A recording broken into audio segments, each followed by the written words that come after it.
오늘은 한 해 동안 우리에게 베푸신 하나님의 은혜를 기억하며 감사와 찬양을 올려드리는 추수감사 주일입니다. 농부가 땀을 흘려 가꾼 결실을 거두어 감사하듯이 우리는 올 한 해에 우리 가정과 삶과 일터에서 거두게 하신 영육간의 모든 열매를 들고 주님 앞에 섰습니다. 그러나 때론 우리는 우리 마음속엔 이런 의문과 질문이 나옵니다. 과연 내가 감사할 만큼 풍족한가, 넉넉한가 하는 질문입니다. 그러나 결과는 기도보다 적을 수 있고 때로는 어려움 속에서 감사할 제목을 찾기 힘들 때도 얼마든지 있습니다. 그러나 참된 감사는 환경의 풍요로움이 아닙니다. 참된 감사는 우리의 삶의 참된 주인이 누구인지 진정으로 깨달을 때 시작이 됩니다. 이 진리를 깨닫기 위해 오늘 요한복음 6장에 기록된 오병이어의 기적의 현장으로 들어가려 합니다. 예수님은 5,000명이 넘는 수많은 무리가 허기에 차 있음을 아시고 제자 빌립에게 질문합니다. 5절입니다. 우리가 어디서 떡을 사서 이 많은 사람들을 먹일 수 있겠느냐. 예수님은 이미 이 문제를 어떻게 해결할지 알고 계셨습니다. 그러나 빌립을 테스트하기 위해 질문합니다. 이처럼 예수님은 오늘도 우리에게 감사할 수 있느냐, 이 문제를 어떻게 할 수 있느냐 똑같이 테스트합니다. 이런 상황에도 예배할 수 있겠느냐, 이런 현실에도 감사할 수 있겠느냐, 이런 문제 속에서도 신앙을 포기하지 않고 계속 할 수 있겠느냐라고 질문합니다. 그러나 정작 우리의 관심은 200데나리온, 노동자 200일의 급료에 해당되는 돈, 이 돈이 필요하다는 빌립의 대답에 눈길이 이끌립니다. 우리는 주머니 사정과 현실의 문제에 쉽게 집중합니다. 이것이 바로 우리가 선뜻 참된 감사를 하지 못하는 이유입니다. 이런 우리의 모습 속에서 오늘 오병이어의 사건을 통해 우리 삶의 모든 영역에서 참된 감사를 회복하는 메시지를 함께 나누고자. 먼저 우리의 참된 감사의 회복은 작은 것에 진심으로 기꺼이 감사할 때 시작된다고 말씀합니다. 이 첫 번째 감사는 오병이어 사건의 구원론적, 누가 구원자가 되시는가, 누가 모든 문제의 해결자가 되시는가 라는 것의 감사라 할 수 있습니다. 본문을 한번 확인해 보겠습니다. 3절 4절이죠. 예수께서 산에 오르사 제자들과 함께 앉으니 마침 유대인의 명절인 유월절이 가까웠다라고 요한복음은 기록합니다. 이는 단순한 기록이 아닙니다. 예수님께서 백성들을 광야에서 먹이신 사건이 유월절 시기에 딱 맞추어서 조금은 의도적으로 일어났다라고 요한은 강조하고 있기 때문입니다. 유월절의 유래를 보면 이게 우연이 아니구나 하는 것을 확실하게 알 수 있습니다. 첫 번째 유월절이 어떻게 시작되었습니까? 이스라엘이 이집트에서, 애굽에서 노예로 잡혀 있다가 구원받았던 날, 탈출한 날, 엑소두스, 해방되었던 날, 출애굽한 날이 바로 첫 번째 유월절, 마지막 10번째 재앙 다음 날 출애굽했습니다. 그 10번째 재앙이 유월절이었습니다. 저기 문지방에 나와 있는 것처럼 어린 양을 잡아 그 피를 문틀에 발라놓으면 하나님의 사자가 그 집에 있는 장자를 죽이지 않고 심판하지 않고 넘어갔다, 패스오버 했다라고 해서 유월절입니다. 그리고 그 유월절 이후 광야에서 처음 먹었던 음식, 광야에서 하나님께서 이스라엘 백성들에게 먹였던 음식이 무엇입니까? 우리가 잘 아는 만나와 메추라기입니다. 그런데 하필이면 유월절에 광야에서 예수님께서 오병이어 사건으로 백성들을 먹이셨다 하는 것입니다. 그러니 유월절에 하필이면 광야에서 떡을 먹은 많은 사람들이 우리가 기다려온 제2의 모세가 바로 예수님 아닌가. 자연스럽게 조상들의 역사를 떠올리게 된 것입니다. 이처럼 예수님은 6월절에 광야에서 오병이어의 기적을 일으키심으로 자신이 모세에게 말씀하신, 모세를 통해서 예언하신 또 다른 모세가 나타날 것이다 라고 말씀하신 새로운 구원자이심을 은근슬쩍 보여주신 것입니다. 이스라엘을 포함한 온 인류를 지옥이라는 이집트에서 출애굽시켜 우리를 구원하시려는 참된 구원자이심을 보여주시는, 상징하는 사건입니다. 그러면 어떻게 예수님은 오병이어의 기적으로 구원자 되심을, 자신을 드러내셨습니까? 오늘 11절 말씀입니다. 예수께서 떡을 가져 축사하신 후에 나누어 주었다라고 기록합니다. 오병이어의 기적을 일으키기 위해 예수님께서 제일 먼저 한 행동은 축사, 축복기도, 축복 감사 기도입니다. 예수님은 빵이 5천 명분으로 불어난 뒤에 감사기도, 기적이 일어난 이후에 감사기도를 한 것이 아닙니다. 기적이 일어나기 전 아직 보리떡 5개와 물고기 2마리 뿐이었을 때, 즉 아이의 도시락을 넘겨받았을 때 하나님께 먼저 감사와 기도, 축복을 하셨습니다. 예수님의 기적은 어떻게 일어났습니까? 예수님의 기적이 일어나기 전 아이의 도시락에 대한 감사와 축복이 먼저 있었다라는 것입니다. 이것이 바로 추수감사주일의 영적인 의미입니다. 우리의 감사는 결과에 대한 반응이 아닙니다. 우리의 감사는 주어진 현재의 상황 속에서 하나님의 손길을 믿는 믿음의 작은 씨앗입니다. 이것으로 물론 보리떡 5개 정도 되니까, 물고기 2마리 되니까 3, 4명은, 4, 5명은 조금씩 나누어서 먹을 수 있겠죠. 그러나 이것으로 얼마나 이 많은 사람을 먹일 수 있겠습니까? 추수감사주일에 우리가 하나님께 드릴 것은 보리떡 5개와 물고기 2마리보다 더 적을 수도 있습니다. 우리가 예수님께 드릴 수 있는 것은 평범한 한 끼 저녁 식사를 위한 물질보다도 더 적을 수도 있습니다. 그러나 믿음과 감사가 있다면 적음은, 분량은 문제가 되지 않습니다. 우리에게 있는 지극히 평범한 것을 드리지만 하나님은 가장 가치 있는 것이다 라고 인정해 주시기 때문입니다. 추수감사주일에 우리의 사랑과 진심과 믿음을 담아 감사함으로 드릴 수 있는 저와 여러분이 되기를 소망합니다.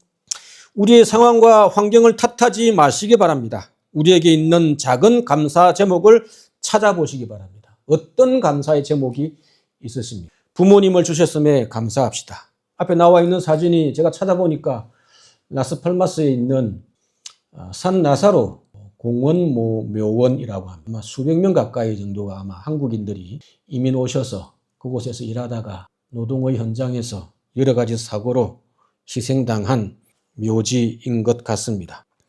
우리의 부모님들은 1960년대, 70년대, 80년대 스페인 마드리드, 스페인 지역에 라스팔마스 지역에, 스페인의 전 지역에 어떤 사람은 원양어선의 기술자로, 태권도 사범으로, 병아리 감별사로 우리 부모님들이 스페인에 오셨습니다. 그리고 이 사진을 찾다가 역사를 제가 뒤적이다가 저희 교회와 연결되는 중요한 사진을 하나 찾았습니다. 2016년 KBS 무슨 6시 내 고향인가 거기서 취재를 간 내용입니다. 그 사진에 보니까, 영상에 보니까 이게 라스팔마스의 순복음교회 교회당인 것 같아요. 지금도 똑같은지는 모르겠는데 저기 현수막에 KBS 오른쪽에 이렇게 되어 있죠. 거기 명단에 한번 보면 취임 감사 예배입니다. 누구 이름이 있냐면 오영숙 권사님이 이름이 있습니다. 아마 확인하면 맞는 것 같아요. 이들이 흘린 눈물과 땀을 우리는 기억하고 있습니다. 그들이 이곳에 와서 척박한 땅에서 눈물과 기도로, 믿음으로 살아갔기에 지금 우리 교회가, 저와 여러분이 존재하고 있음에 감사를 드리기 바랍니다. 이들이 인종차별을 견디며 하나님을 믿는 신앙으로 지금 우리가 여기에서 있음을 감사합시다. 또한 예수 믿게 하신 것에 감사합시다. 일반 사람들은 잘 모릅니다.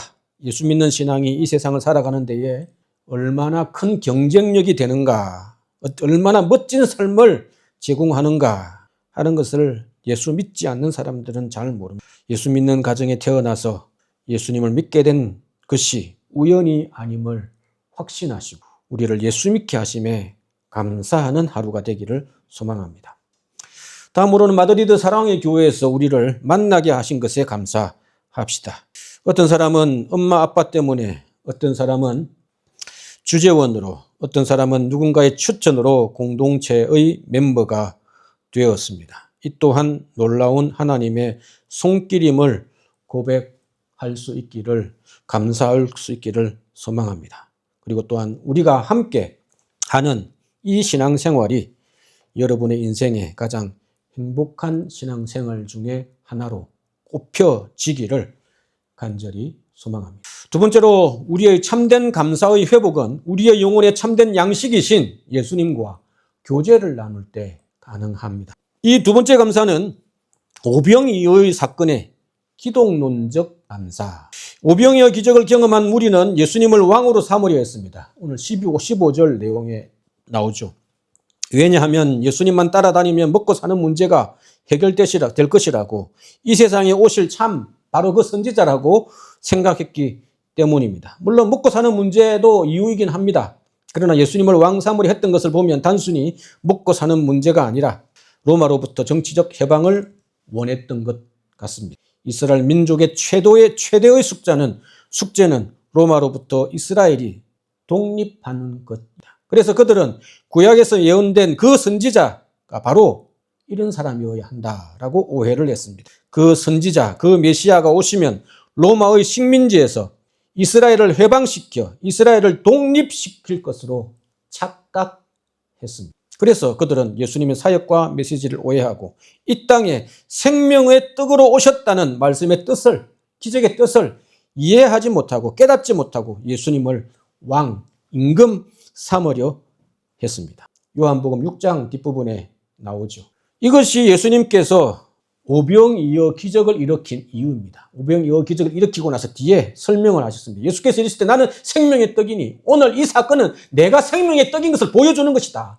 나를 믿는 자에게는 영원히 목마르지 아니하리니 진실로 너에게 이르는 믿는 자는 그 속에 영원한 생명을 가질 것이다 라고 말씀하셨습니다.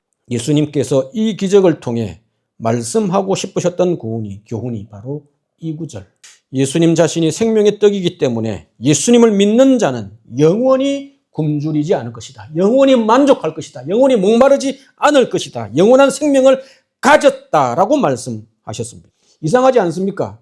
47절에 보면 마지막에 나와 있는 믿는 자는 영생을 가졌나니 왜 과거형으로 했을까요? 예수 믿는 자는 그 안에 이미 생명이 있기 때문에, 떠나지 않기 때문입니다. 생명이 사라지지, 구원이 없어지지, 취소되지 않기 때문입니다. 우리의 구원은 확실합니다. 간혹 가다가 왜 구원받았습니까? 구원의 확신이 있습니까? 이런 질문을 하면 자신의 부족한 삶을 되돌아보고 잘 모르겠는데요. 오늘 밤에 죽으면 천국 갈지 확신이 없습니다. 아닙니다. 이미 가졌다고 이야기하고 있습니다. 당당하게 우리가 받은 구원을 확신하시기를 소망합니다. 만나와 예수님을 비교해 보십시오. 출애굽한 이스라엘은 광야에서 만나를 통해 육신의 생명을 유지할 수 있었습니다. 그러나 그때 잠깐이었습니다. 그러나 예수님은 누구든지 예수님을 믿기만 하면 영원한 시간의 제약이 없습니다. 장소의 제약이 없습니다. 사람의 차별이 없습니다. 영원한 생명을 주시겠다. 주시는 참된 생명의 떡. 오병이어 사건은 예수님께서 생명의 양식, 생명의 떡이라는 것을 보여주는 체험학습, 실물학습입니다. 이걸 보고도 내가 참된 구원자인 것을 모르겠느냐라는 것이죠. 우리는 추수감사주의를 맞아 우리의 일용할 양식에 대한 감사를 마땅히 하나님께 돌려드려야 합니다. 그러나 이것은 절반입니다. 우리가 나머지 꼭 기억해야 할 것은 이뿐만 아니라 우리의 참된 생명의 양식 되시는 예수님과 그 양식 되신 예수님과 식사를 하고 있느냐, 양식을 취하고 있느냐, 교제를 하고 있느냐, 관계를 통해서 영양 공급을 받고 있느냐 하는 것을 살펴보아야 합니다. 눈앞에 보이는 만나와 메추라기, 하나님께서 채워주시는 물질적 은혜에만 우리의 시선이 머물러서는 안 됩니다. 우리의 참된 양식 되시는 예수님과의 건강한 사귐이 우리에게 있는지 우리 자신을 살피시는 시간 되시기를 소망합니다. 영혼을 가진 우리에겐 우리의 삶이, 우리의 물질이 아무리 풍족해도 영혼의 만족을 누리지 못하면 무엇인가 공허함을 느낄 수밖에 없습니다. 왜냐하면 그 어떤 물질로도 영혼의 굶주림을, 영혼의 갈증을 채울 수 없기 때문입니다. 따라서 우리가 참된 감사를 회복하길 원한다면 참된 양식이신 예수님과의 교제가 살아 있어야 하는 것입니다. 오늘 추수 감사 주일 예배의 성찬식을 행하는 이유도 바로 여기에 있습니다. 우리는 예수님과 더불어 영적인 식사가 있어야 살아갈 수 있는 존재입니다. 단순히 예배 출석하고 찬양하고 기도하는 것에 머물지 않기를 소망합니다. 그것이 틀렸다, 불가능하다, 그것을 통해서 영적인 공급을 받을 수 없다가 아닙니다. 풍족하지 않습니다. 예수님과의 신앙적 교제가 없다면 우리의 영혼은 구원은 받았지만 굶주림에 계속 허덕이게 될 것입니다. 그로 인하여 또 다른 무엇을 찾아 구걸하게 될 것입니다. 오병이어의 기적을 통해 생명의 양식이신 예수님과 교제해야 함을 깨닫고 하나님의 말씀으로, 기도로 예수님과의 사귐이 풍성한 저와 여러분이 되시기를 주님의 이름으로 간절히 소망합니다. 세 번째로 우리의 참된 감사의 회복은 공동체 안팎으로 나누어질 때 가능합니다. 이 세 번째 감사는 오병이어 사건의 교회론적, 공동체적 감사라 이름을 붙일 수 있습니다. 오늘 12절, 13절을 보십시오. 그들이 배부른 후에 예수께서 제자들에게 이르시되 남은 조각을 거두고 버리는 것이 없게 하라 라고 말씀하시니 제자들이 거두어 보니 보리떡 5개로 먹고 남은 조각이 12바구니에 가득 찼다라고 기록합니다. 버리는 것이 없게 하라라는 구절은 예수님의 명령입니다. 예수님의 명령은 단순히 음식을 아끼라, 근금절약하라라는 차원이 아닙니다. 예수님은 우리가 하나님께 받은 풍성한 은혜와 물질을 낭비하지 않고 나누라라는 공동체적 나눔을 가르치신 것입니다. 어디에 공동체적 나눔이, 공동체가 강조되어 있습니까? 14절, 13절 마지막입니다. 먹고 남은 조각을 모으니 몇 바구니입니까? 12광주리, 12바구니입니다. 12바구니 하니까 뭐가 떠오르습니까? 그렇습니다. 이스라엘의 12지파. 예수님의 제자가 왜 12제자일까요? 이스라엘을 대표하는 지파가 12개니까요. 물론 그 제자들이 다 한 지파에서 나온 것은 아닐지 모르겠습니다. 그것을 따라서 오늘 나머지를 다 모았더니 12바구니에 가득 찼습니다. 그러면 왜 12바구니, 12지파, 12제자일까요? 예수님의 죽음과 부활을 통해 새로 세워진 영적인 이스라엘 공동체가 우리를 포함하여 그 전체 공동체의 의미를 보여주고 싶으셨기 때문입니다. 이처럼 오병이어의 기적의 마무리는 12지파를 상징하는 공동체가 강조되어 있습니다. 우리가 받은 은혜, 구원의 은혜, 복음의 축복도 마찬가지입니다. 우리가 받은 넘치는 은혜는 나 혼자 쌓아두고 나누라고 주신 것이 아닙니다. 우리가 충분히 먹고 남은 것들을 모아서 버리는 것이 없도록 하고 이렇게 모은 12바구니에 가득 찬 남은 조각들을 도움이 필요한 지체들과 이웃들에게 나누라는 책임과 사명을 강조하신 말씀입니다. 이것이 추수감사 주일에 회복해야 할 감사의 정신입니다. 감사는 우리 안에 머물러서는 하나님께로만 향해서는 안 됩니다. 감사는 우리 가족의 울타리를 넘어 공동체를 채우고 우리 공동체를 넘어 우리 주변의 이웃들에게 흘러가야 합니다. 우리의 시간, 우리의 재능, 우리의 물질 등 우리와 우리 가정의 과정과 미래를 위해서 적절하게 사용할 수 있습니다. 그리고 우리가 사용하고 버리는 것이 없도록 모아서 주님의 몸된 교회를 든든히 세우고 낮은 곳으로 흘려보내는 복음의 통로가 되기를 소망합니다. 이것이 바로 예수님께서 버리는 것이 없도록 하라라는 말씀에 순종하는 것입니다. 이것이야말로 가득 채워진 12광주리가 보여주는 공동체적 나눔의 정신입니다. 말씀을 마무리하려 합니다. 오병이어 기적은 부활과 함께 마태, 마가, 누가, 요한, 사복음서 모두에 기록된 부활을 제외하고는 유일한 사건입니다. 이 사실은 이 사건의 역사성과 중요성을 말해줍니다. 이 기적은 역사적 사실입니다. 5천 명이나 되는 이상이나 되는 많은 사람들이 동시에 쏟을 수 없습니다. 무엇인가 놀라운 사건이 분명히 일어났습니다. 그들이 예수님을 왕 삼을 정도로 무엇인가 확실한 사건이 있었다 하는 것입니다. 그래서 오늘 또한 오병이어 사건은 우리에게도 여전히 살아 역사하는 사건입니다. 예수님은 오병이어 사건을 통해서 우리에게 이렇게 말씀하십니다. 너의 작은 것을 감사해라. 네가 가진 것이 부족할지라도 먼저 우리의 주인이신 하나님께 감사할 때 내가 평범한 일상에서 구원의 기적을 맛보고 나의 생명의 양식을 삼아 말씀으로 교제하라. 물질적 풍요가 아닌 예수님을 영혼의 양식으로 삼을 때 너는 세상에서 얻을 수 없는 영원한 만족을 누리게 될 것이다. 이것이 기독론적 감사입니다. 넘치는 은혜를 흘려보내라. 내가 너에게 준 넘치는 복을 낭비하지 않고 12바구니에 모아 나눌 때 세상 어둠을 밝히는 생명의 빛이 되어 너의 나눔이 복음의 통로가 될 것이다. 이것이 공동체적 감사입니다. 오늘 우리의 삶이 광야 같고 가진 것이 없는 보리떡 5개와 물고기 2마리에 불과할지라도 이렇게 믿음을 가지고 작은 믿음을 가지고 감사를 선포하며 나아갈 때 우리의 영혼은 예수님으로 충만할 것이며 우리의 삶은 부족함이 없이 차고 넘치게 될 것이며 마침내 12바구니에 거두어진 작은 생명의 떡은 축복의 통로가 되어 세상의 낮은 곳으로 필요한 곳으로 섬기게 될 것입니다. 이 놀라운 감사의 기적이 시작이 되는 출발점이 되는 추수감사주일 되시기를 간절히 소망합니다.